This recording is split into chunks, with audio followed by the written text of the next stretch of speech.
Good morning and welcome to this week's Grow, where we gather to recharge, organize, and work. Here as members of MWEG, we are so glad that you're here to join us today as we have Emma Petty Addams, our co-executive director of MWEG, and Julia Roig from the Horizons Project, joining us today to talk about our engagement across differences and dialogue, and how we can talk and communicate with each other on different topics that might be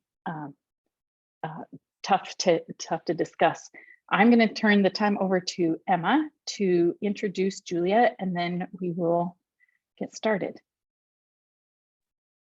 Thanks so much, Rachel, and thanks to everyone for being here. A lot of you I know who are in Utah were attending one of our events that we had this week to screen the Abortion Talks movie. So thank you to those of you who attended those. And those of you who couldn't make it, who are outside of Utah, we are not leaving you out. Don't worry, we are going to have something in the works for you as well.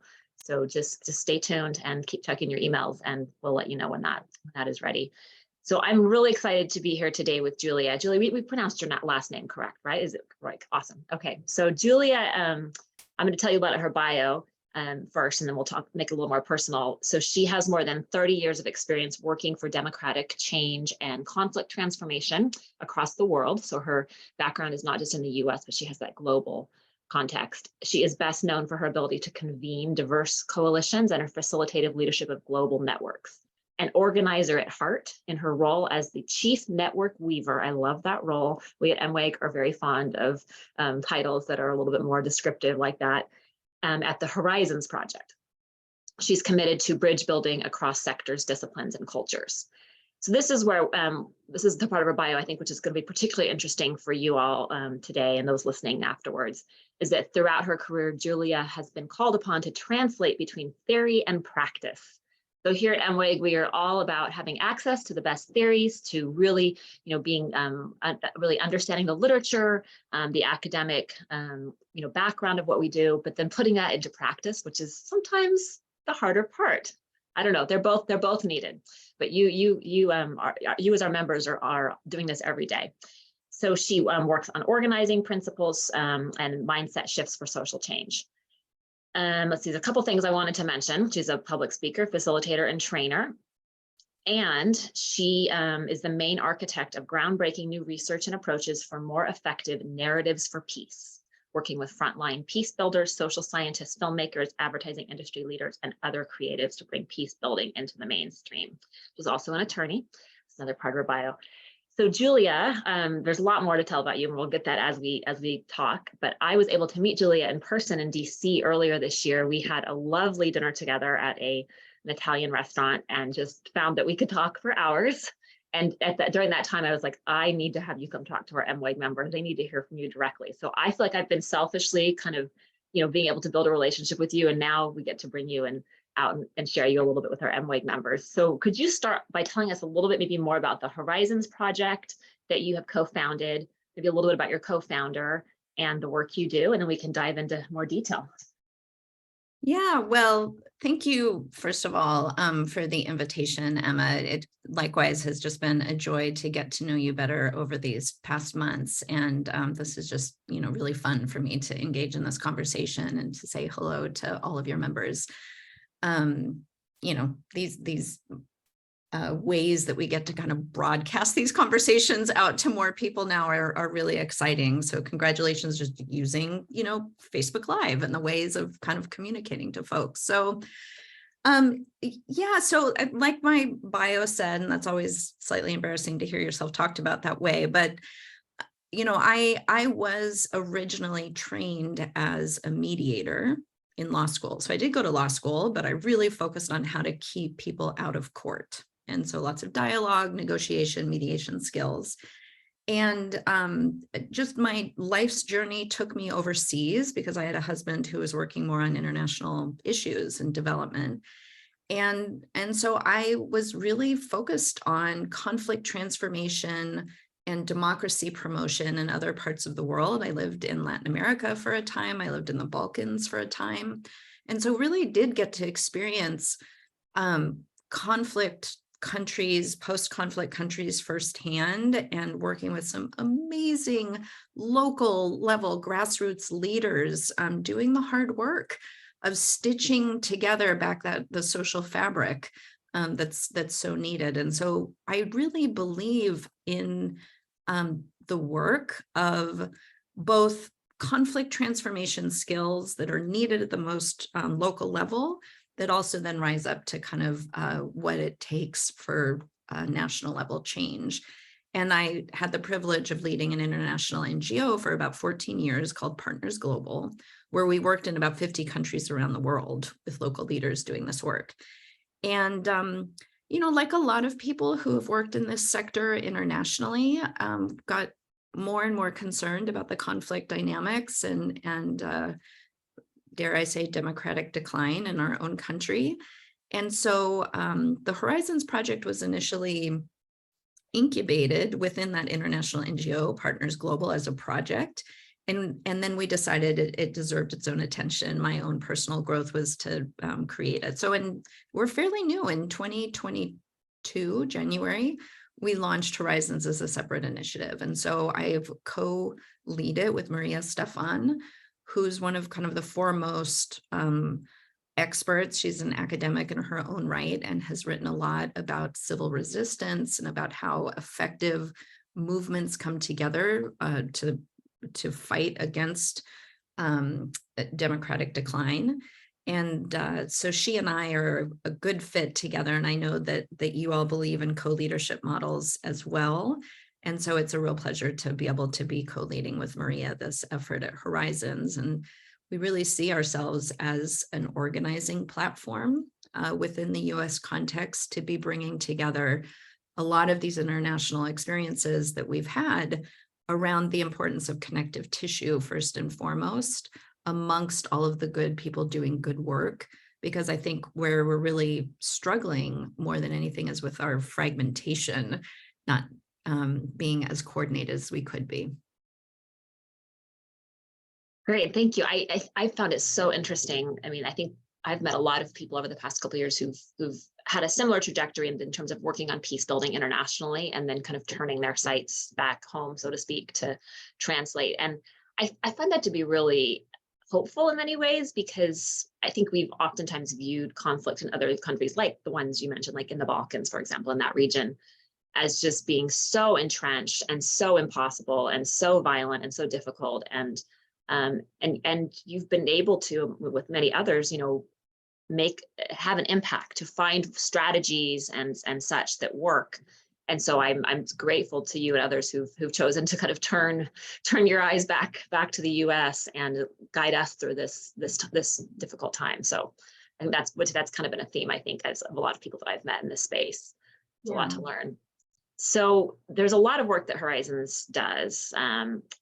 A lot. You've got, I mean, you guys check out their website. We'll make sure we put the link in the chat for you to look at, because I find their work just fascinating, and I just read everything that comes, every newsletter that comes. I read everything. I go through every link. So it's a really good, I think, if you follow Horizons just to kind of see what it is that you curate for the rest of us, that would be valuable. But you also obviously create new research, and you're bringing together lots of groups of people to do collaborative peace building research and work. So I was hoping you could talk to us a little bit about this most recent project that was just released earlier this year, and it's the Narrative Engagement Across Difference project. And I'll just tell you a little bit about what it is, and then you can maybe detail more about kind of the background and why you did it and what the research came out. But it was designed by a consortium of organizers, academics, and philanthropists to take a deep look at narrative practices. And from the things that I've learned about it, narrative and story are two different things, but for purposes of for most of us, we kind of use it interchangeably, I know, and how we can better unlock a collective action within movements using narrative. So talk to us more about that project and what you've learned from that. Yeah, so it's interesting, as somebody who was trained in a lot of these conflict transformation skills, which a lot of it is, dialogue based, right? And, you were saying that you all have engaged in a lot of, like active listening skills and all the things that we do when we come together to like try and have empathy, understand each other. about, I'd say maybe 6 years ago, longer probably, it dawned on me that there was something else happening in the zeitgeist that I felt like, as a conflict resolution person, I wasn't as prepared to deal with. And it was conversations in the zeitgeist more than and that interpersonal relationship. And that somebody described it to me in Latin America as like, it's like we're combating this war of ideas, and we don't know how to confront that.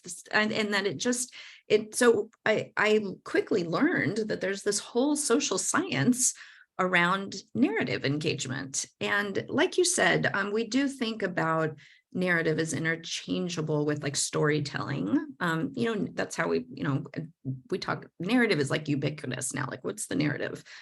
But this is a social science of how human beings make sense of the world. And we make sense through plot lines and characters and values that sometimes happen kind of subconsciously, even like we don't even know it, like literally is common sense to us based on our lived experience, based on our culture, based on dominant narratives. And, the example that's often given in the US context would be, just a sense of rugged individualism, or if you work hard, you can succeed.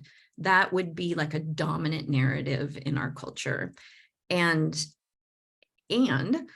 there's a lot of activism we may think that we need in order to combat what we may feel are toxic narratives. We need to combat them head on. We need to convince people to think differently. And so then therefore we need to either be louder, or we need to kind of have more people saying the right words so that people will essentially change their mind and have a different way of making sense. And what I've learned, and what this research report was really focused on, is understanding how narrative functions, not necessarily in a communications, like a very traditional communications, like I'm going to say something, you're going to receive what I say, and now you are going to make sense in a different way. So if I say migrants are welcome here, we should all be welcoming of immigrants, and I put that out into the world. And of course, other people who have a different lived experience, maybe it's on the border, maybe they've had some kind of, whatever their lived experience is, me saying something to them and saying it louder and more creatively doesn't change their mind. And so this narrative engagement across difference concept also comes out of the literature around pro-democracy movements, which is we have to have broad, diverse participation in any kind of democracy movement, meaning the broader the participation, all of the sectors within society, and cross-ideological participation. It's not just a progressive agenda, it's not a conservative agenda, it always, and this is research-based, actually. We know that this is what makes for successful movements, but we know how hard this is. And part of why this is hard is because of how we engage in the story that we're telling ourselves about the movement, about who we are, about who we're going to partner with, and how we're going to communicate to an external audience about these goals that we supposedly share. And so this was a very, very dense research. I mean, kudos to you, Emma, for reading it all, because it's dense academic stuff, but with really good practical implications for it occurring to us, really starting with a moment of self-reflection, well, what is my narrative? How do I think about how I fit into the story about MWEG? How do I think about the MWEG story? How do I think about how MWEG fits into this broader ecosystem? How does the ecosystem of actors, what do they think about us? And so it's a process of self-reflection. And I find that once you're kind of awakened, sorry, because wokeism is, such a difficult, problematic topic now, but once your eyes are opened to the power of narrative and how it fits into how we interact with each other, and it's like you can't you can't like close your eyes again. You see it everywhere. And so that's why I feel so strongly about getting this work out there and talking about it more. So much to ask you, but I'll just like kind of jump off what you were talking about. You brought MWEG into it, and over the past year, really, you know, Jen and I have spent a lot of time kind of turning outward from MWEG and trying to see where MWEG fits into the larger movement. And it's not like we weren't doing that before, but there was a lot of work within MWEG to kind of, you know, codify who we are, to develop our principles, our practices, and then internally to operationalize our values with the way that we worked, so that we were saying we have these principles and then we're working according to them as we make decisions, right? So we spent a lot of time and effort on that. But over the past year, we made a concerted effort to kind of go out into the world and meet people like you and meet movement builders across ideology and across sector and all the stuff you're talking about. And what's so interesting is exactly what you said has happened. We've really been able to understand and see where MWEG fits into the larger movement, and really, I think, more adeptly describe the work that we do when we understand how it fits in other places. We didn't create this in a vacuum. I mean, we are influenced by everyone that came before us. We're heavily influenced by the civil rights movement and by the work, language around the beloved community and understanding nonviolence. I mean, our principles of peacemaking are based on the principles of nonviolence. And I think the thing that's been the most helpful way to describe our work was I think the thing that we can talk about next is this intersection point of what you call the bridging movement. So there's a lot of organizations and people who have, a lot of people have been doing it for decades. Let's be clear. There's a lot of amazing men and women who have been doing kind of bridging work for a long time, like Living Room Conversations, Joan Blade there, and you have, so many others. The bridging, but it's really kind of, would you say, multiplied in the past 5 to 6 years, the bridging movement, the number of organizations and people who are focused on bridging. And then you have the pro-democracy movement, which are those who are focused on reforms and, electoral reforms, for example, and the legislation and the stuff that will move us towards, supporting democratic norms and codifying norms into law that maybe need to be. And where MWEG sits is at that intersection, because the pro-democracy work, along with our work on immigration and environmentalism and, anti-racism and supporting women and families, children and families, is the what, but the how is the bridging. And we don't see them as two separate things. We see them as like coexisting alongside each other. Mm-hmm. So I think understanding that, but then also recognizing that can be really hard too, because it's almost easier to stake your flag in the ground and say, we are for this. Mm-hmm. And if you're with us, come with us. And if you're not, go away. Right. And then it's almost easier to just bridge for the sake of being nice and building relationships, but we're trying to do both at the same time. So maybe you could talk a little bit about what the research or what your experience is with that intersection point. Yeah, where to start, because there's so much to say about what you just said. So a couple of things.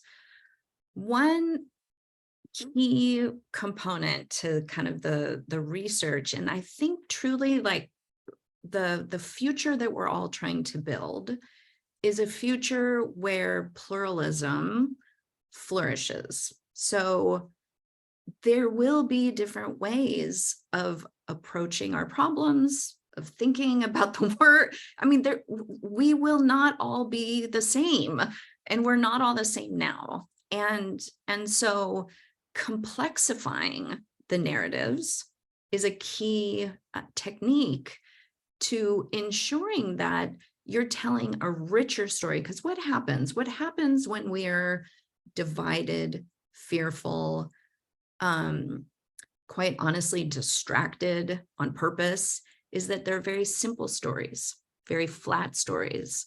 You're right, you're wrong. This is the answer. You're doing it, incorrectly. I've got the solution. This is the answer. Here's who you should be afraid of. They're very flat stories. And part of what we're doing, I think, and what you all are doing too, is you're giving a richer sense of what democracy work looks like, because you're living those pluralistic values in the way that you do your work. Because that's the other part of narrative engagement, it's less about what we're saying and more about how we're living. These are embodied narratives of being the change that you want to see in the world. That's so cliched, but it's literally true. The problem is, though, is that we're all incentivized in a different way, maybe because of just what our community dynamics are, where we're situated, within a geography, where we're situated within an organization. To a certain extent, we only have so much time. We have to like focus on a thing. And so it's okay to focus on a thing. Could be family and children's issues. And it's exactly like you said, it's the way that you work across difference by being open to different perspectives and allowing for constructive conflict. Because, this is maybe a misperception about bridging work or even peacemaking work in general, because conflict is constructive.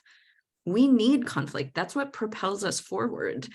And if everybody agrees, that means somebody's not saying what they really think about the situation, quite honestly. Those are not the productive meetings. The productive meetings are when we say what needs to be said, and we have the hardest conversations, and we get to the other side together. We're stronger. We know we're stronger when we do that.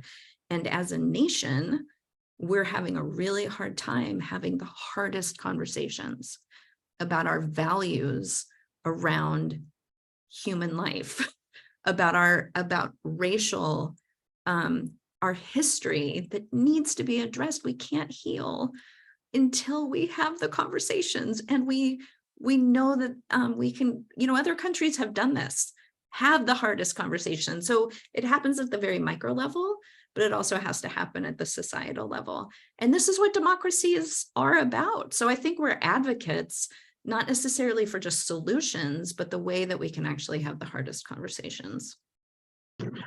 So we have this kind of joke in our leadership team is we've had multiple times where we had a meeting, I presented something or talked about something, kind of asked for feedback, and no one said anything. And I'm like, you guys are making me super nervous. I'm like, there's something is wrong here if you're not pushing back. There's something about the way I've presented it or something, or maybe I worry if I set up a situation in which people feel like they can't, push back.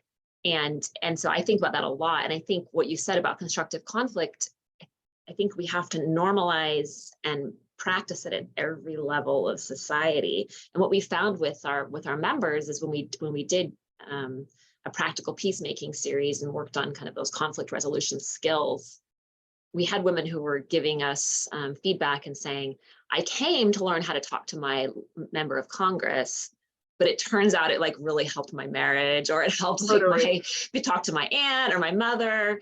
And so I think that's one of the reasons I feel so optimistic and confident about pushing forward bridging and pushing forward conflict resolution, is that I know that it actually, it heals us. It heals our closest relationships. And then if you can take that skills into your PTO, your school board, wherever you feel called to do, then that's the work of weaving fabric.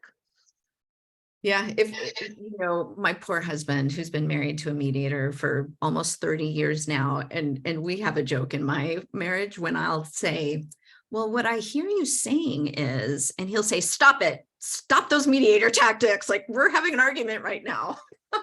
So I can't use that phrase. What I hear you saying is that we don't say that, although he laughs when I do my reflective listening.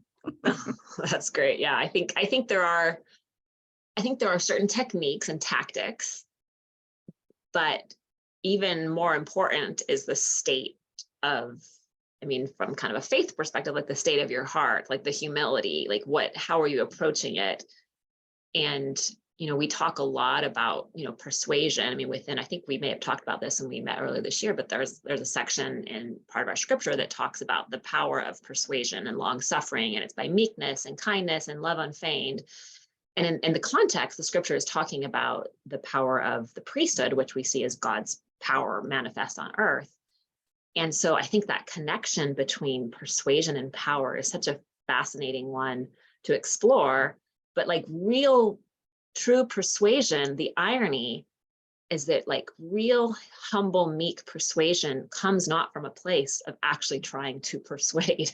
Like actual persuasion happens coming from a place of care of the person with whom you are interacting. And that's kind of sometimes the harder work, right? You can memorize a tactic, but are you looking at them in the eye and really trying to understand them?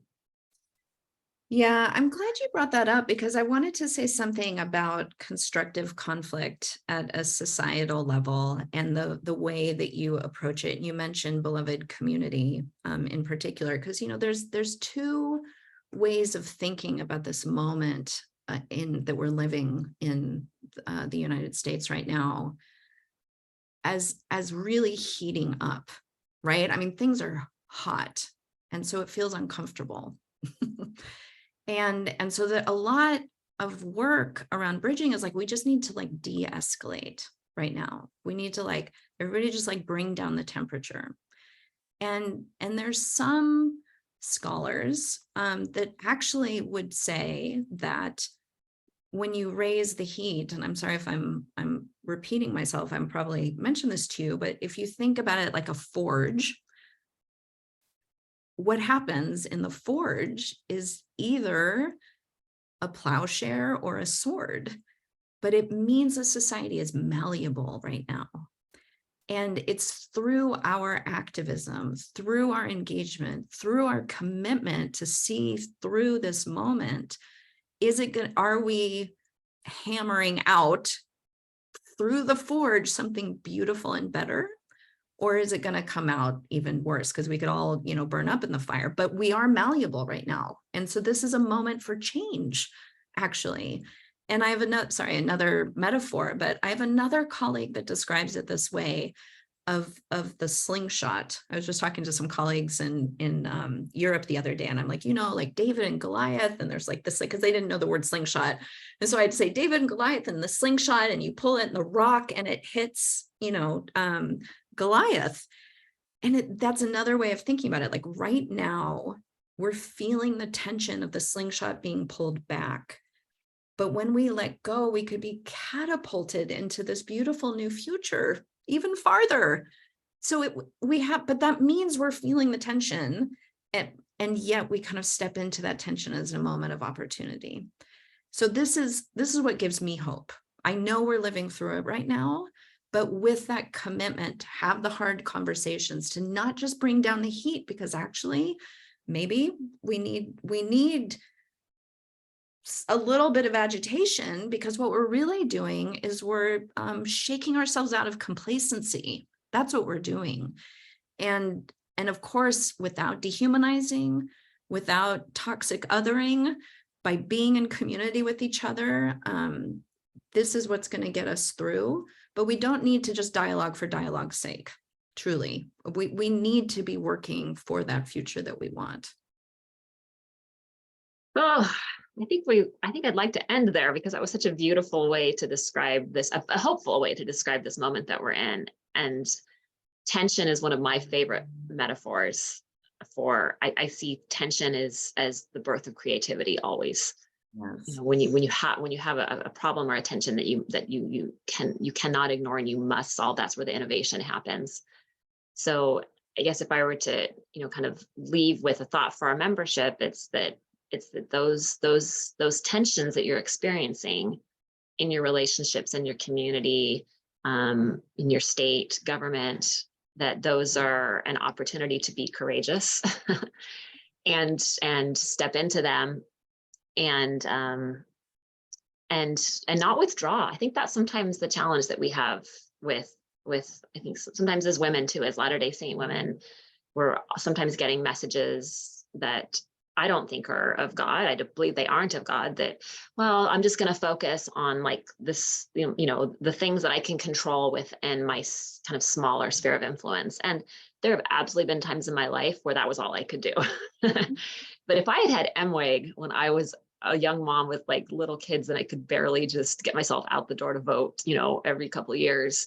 If I had had this community of women who could kind of step in and provide good education and relationships for me, I think I would have been a much more engaged citizen at that point. And so, that's what we're here for. We're here to be kind of your sisters as you step into spaces of tension with courage. We're here to help you, help support you in doing so. We're here to talk about it with you when it doesn't go so well, to strategize how to do differently.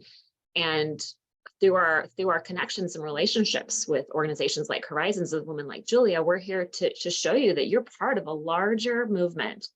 We are connected in with good people all throughout our country who are doing this work every day and need you, right, Julia? The work you're doing requires women like our members, would you say?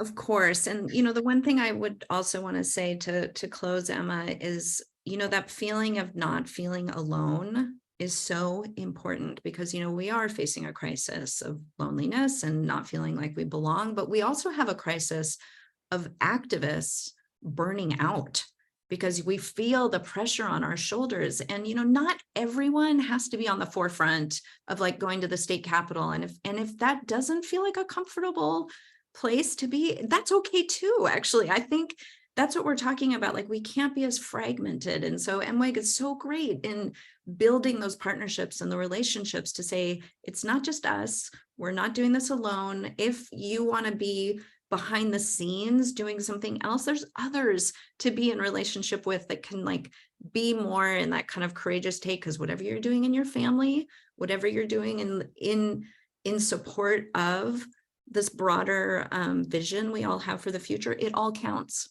It all counts. So we don't want to push people into roles that they also don't feel comfortable with, right? But by being in partnership with others, that's where the power truly is, because then we all take advantage of each other's strengths and our talents. It all counts. It all counts, my friends. So keep going and keep us posted and reach out to us and let us know what we can do to help you in that. Thank you, Julia, for this conversation. And thank you. Of course. Yes, thank you for the work you do. And hopefully some of you will follow along with their work for the future and know you'll be richly rewarded by doing so. Thanks a lot, Julia. Yeah, thank you, Emma and Julia, for being here with our Grow today. That's one of the things I love about MWEG is that there's just different areas where we can all pitch in, where we can volunteer, whether it's within our communities or in our MWEG chapters. There's just different things, and part of this change that they're talking about, I like that MWEG also wants you to put that into action. That's part of our proactive part of MWEG, is to educate and learn and want to grow, as Julia is talking about, that catapulting change that we feel coming, but also what do we do with it? How do we use that trajectory for good and change? So thank you so much for those words and for being with us on the Grow today. Want to invite everybody to join us next week. We will have Megan Woods joining us. She's our nonpartisan route director, and she'll be doing our Grow next time. So thanks so much again, Julia, for being here, and Emma for doing our Grow today. We'll see you guys next time. Thanks so much.